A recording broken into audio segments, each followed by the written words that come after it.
우리가 하나님을 경외하면은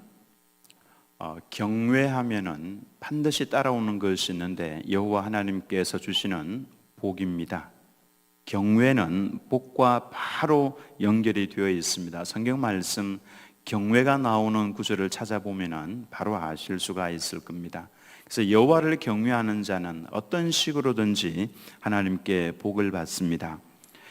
여호와의 법궤를 옮겨가려고 하다가 레위인들이 어깨에 메고 옮겨야 하는데 수레에 싣고 갔었죠.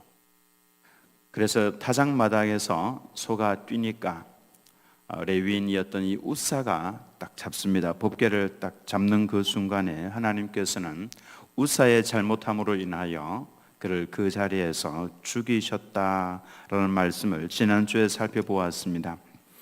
현장에서 그동안의 성경 말씀을 구약 성경을 통해서만 들어왔었는데 이 법궤를 함부로 손대면 레위인 외에 손을 대면 또 어깨에 매지 않고 다른 것으로 옮기면 그러면 하나님께서 진노하셔서 죽이신다라는 그 말씀이 실제로 눈앞에서 딱 이루어지는 그것을 보는 순간 모두가 다 두려웠습니다.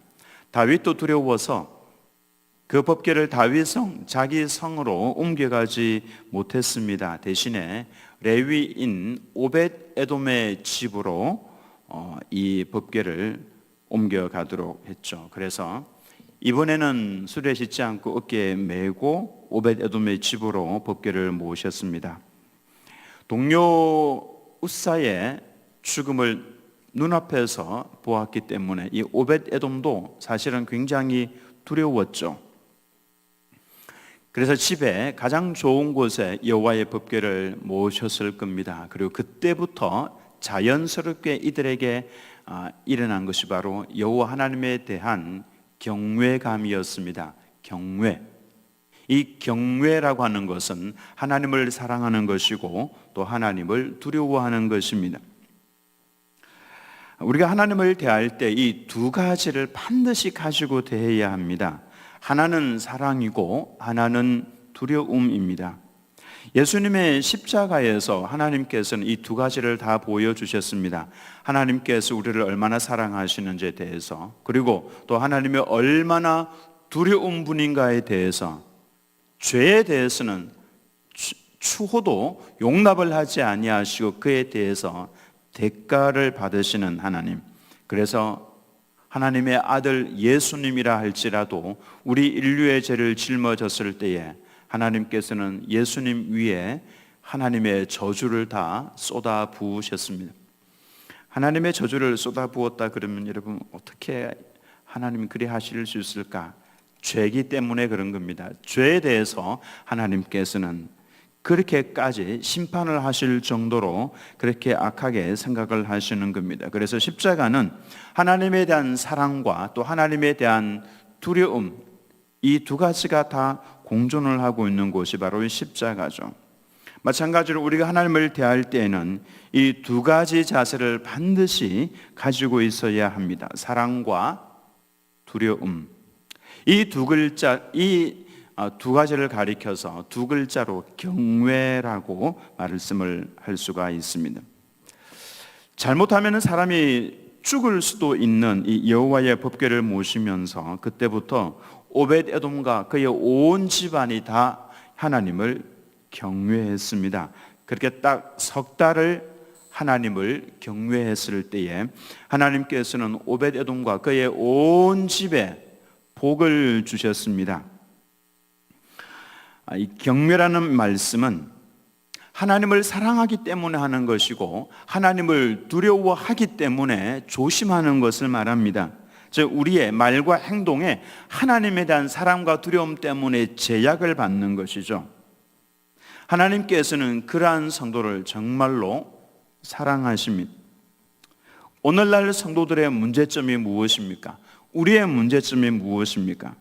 하나님을 사랑한다고 말씀을 하기는 하는데 하나님을 두려워하는 것은 잘 보지 못하는 것, 두려워함이 없는 것, 이것이 문제점이다라고 할 수가 있습니다.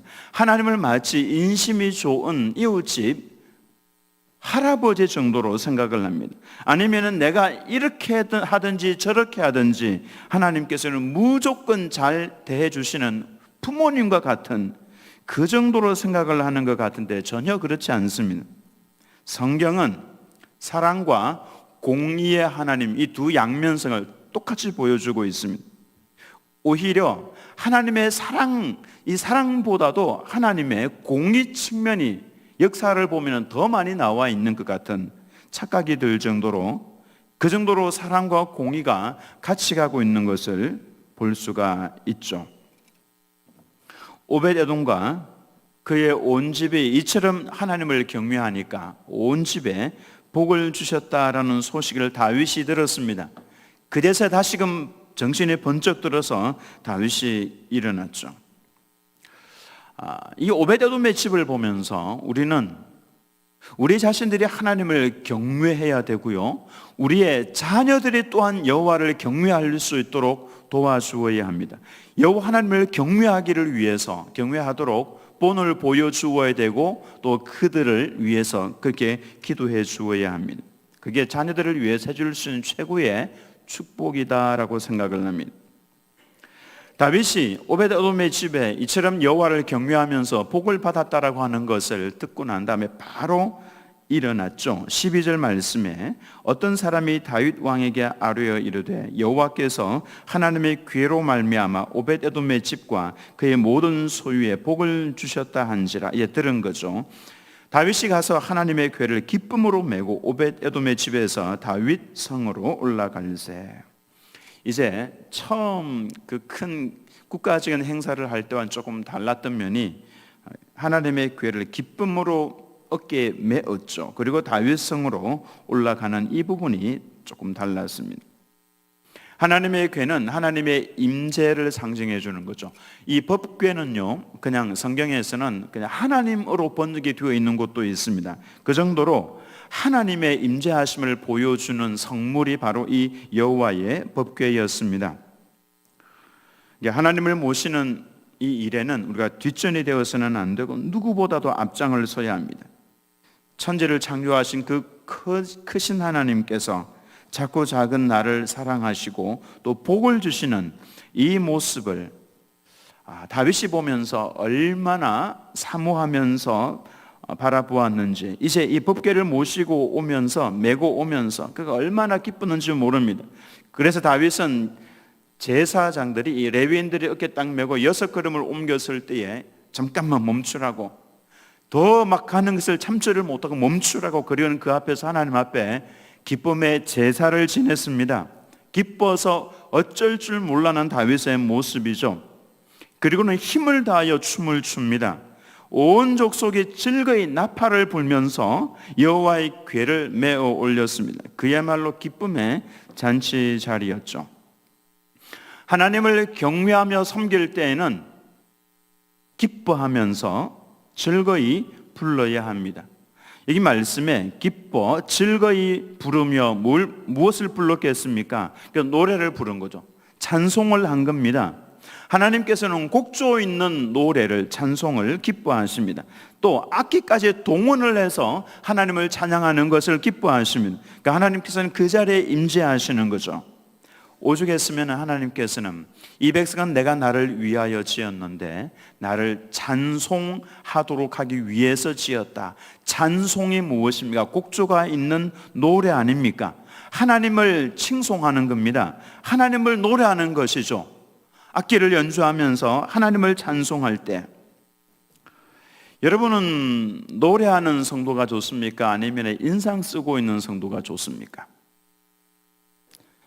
노래하는 성도가 훨씬 좋죠. 그러니까 여러분 스스로도 노래해야 됩니다.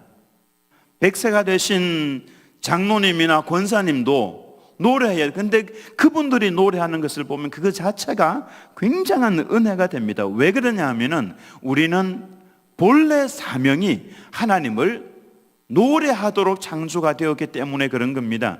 그래서 인상을 쓰고 있으면은 그 사람보다는 고개를 들고 손을 올려서 하나님을 찬송하는 그 성도의 모습이 사실 더 그렇게 아름다워 보이는 이유가 그것 때문에 그런 것이죠. 다윗은 그래서 번제와 화목제를 드리고 춤을 추면서 이 법궤와 함께 다윗 성으로 올라갔습니다. 그리고 그날에 모인 모든 무리들에게 떡 한 개와 고기 한 조각과 금포도 떡 한 덩이씩을 다 나누어 주었죠. 다윗이 정말로 준비를 많이 했다라고 하는 것을 알 수가 있습니다. 그날은 정말 기뻐하고 즐거워하고 함께 먹고 마시는 잔칫날이었다고 하는 것을 알 수가 있습니다.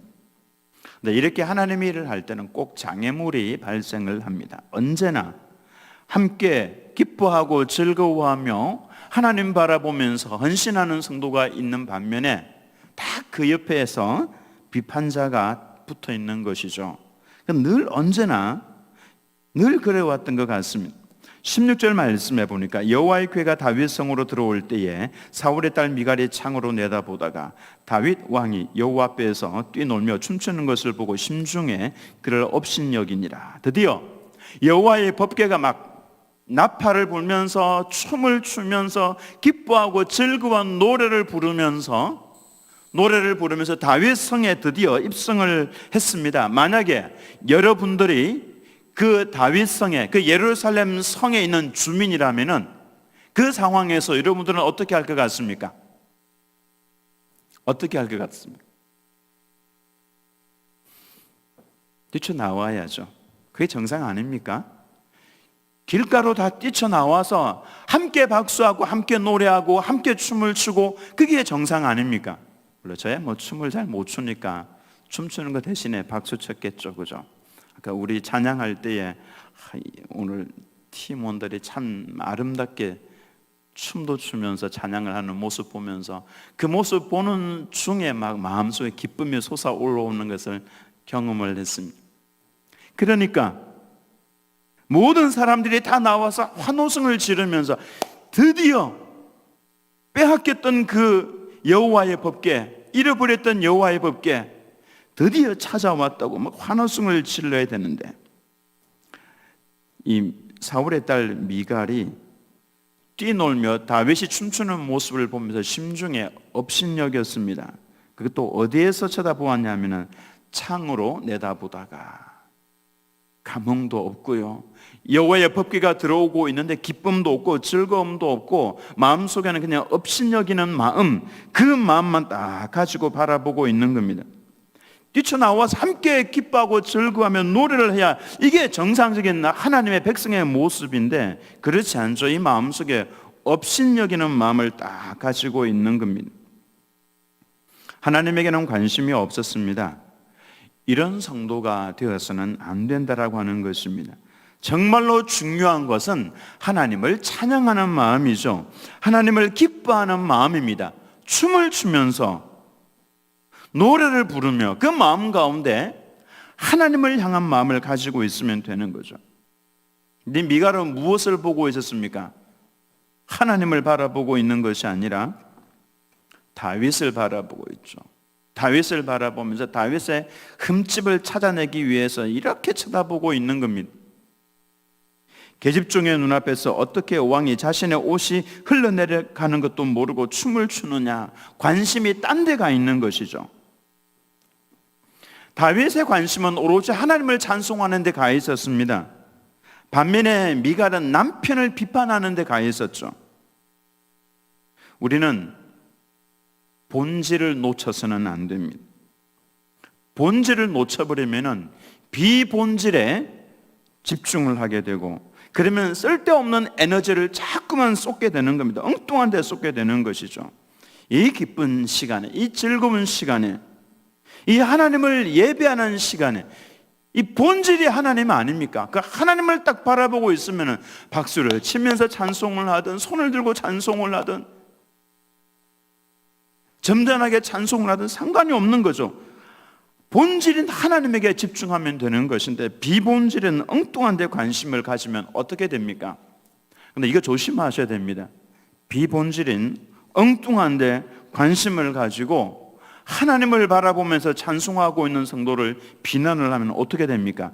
23절 말씀, 우리는 이 말씀들 그냥 지나가서는 안 됩니다. 23절에 하나님의 마음을 알 수가 있죠. 하나님의 마음이 미갈을 보실 때 좋지 않으셨습니다. 그러므로 사울의 딸 미갈이 죽는 날까지 그에게 자식이 없으니라. 손해를 봅니다. 뭘 손해를 보더라도 손해보는 게 반드시 있다라고 하는 것입니다. 만약에 내가 좀 이상해, 내게 이상한 일이 일어나고 있다는 것을 느낀다면 그때는 자신을 돌아보아야 합니다. 내가 본질인 하나님 대신에 엉뚱한 다른 데 쳐다보면서 내 에너지를 소비하고 있다는 것을 찾아내셔야 합니다. 하나님께서는 이런 부분들을 유심히 보신다는 거죠. 사실은 우리는 그래서 찬송하고 기뻐하고 즐거워하면서 하나님을 바라보고 있는 성도 바라보면서 비난하면 큰일 납니다. 그거는 잘못된 겁니다. 왜냐하면 그는 마음을 다해서 지금 하나님을 찬송하고 있고 하나님을 바라보고 있는데 그 사람을 비난을 한다는 것은 하나님을 무시하는 것이나 마찬가지죠. 그래서 미갈이 그렇게 하니까 그가 손해를 보고 있는 겁니다. 하나님 앞에서는 단순한 것이 좋습니다. 비판을 두려워하지 말고요, 단순하게 기뻐할 때는 하나님 때문에 기뻐하고, 감사할 때는 진정으로 감사하고, 찬송할 때는 기쁨으로 찬송하고, 봉사할 때는 하나님 앞에서 그냥 봉사를 하고, 나누어 줄 때는 기쁘게 나누어 주고, 축복할 때는 마음껏 축복을 해주고, 기도할 때는 정말 간절하게, 예배할 때는 하나님 앞에서. 사실 이와 같은 것은요, 박사가 아니어도 할 수 있고 영웅이 아니어도 할 수가 있고 대통령이 아니어도 할 수 있는 겁니다. 이거는 정말 아무것도 잘 모르는 사람도 할 수 있는 것이죠. 그래서 누구든지 마음만 먹으면은 하나님을 잘 경외하면서 섬길 수가 있다라고 하는 것입니다. 뭐가 없어도 괜찮고요, 부족해도 괜찮습니다.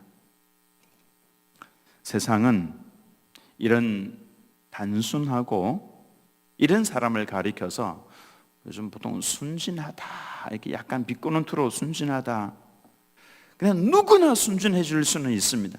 누구나 다 하나님을 이렇게 경외하면서 섬길 수가 있는 것이죠.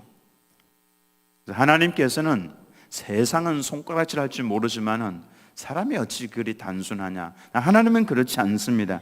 하나님은 그 사람, 그 성도를 정말로 귀하게 보시는 겁니다. 하나님에게는 그런 성도가 필요합니다. 그래, 네가 정말 나만 바라보고 나 때문에 기뻐하고 즐거워하고, 이거는 누구든지 할 수 있는 것 아닙니까? 할머니라도 할 수 있고 아무것도 모르는 사람도 할 수가 있는 겁니다. 하나님께서 이런 사람은 정말로 사랑하십니다. 다윗이 지금 어떤 영웅이어서 전쟁에서 이겨서, 그래서 하나님께서 다윗을 지금 기뻐하고 있는 건 아닙니다. 그냥 다윗은 하나님 앞에서 즐거웠습니다. 하나님 앞에서 기뻤습니다. 그래서 그 앞에서 춤을 추고 있는 것이죠. 하나님은 그를 사랑하셨던 것입니다. 저는 우리 드림교회 모든 성도님들이 하나님 때문에 즐거워하고, 하나님 때문에 기뻐하고, 하나님 때문에 노래하고, 하나님 때문에 춤을 추는 아주 단순한 이런 모습으로 하나님께 영광을 돌리는 우리 성도님들이 다 되시기를 예수님의 이름으로 축원합니다.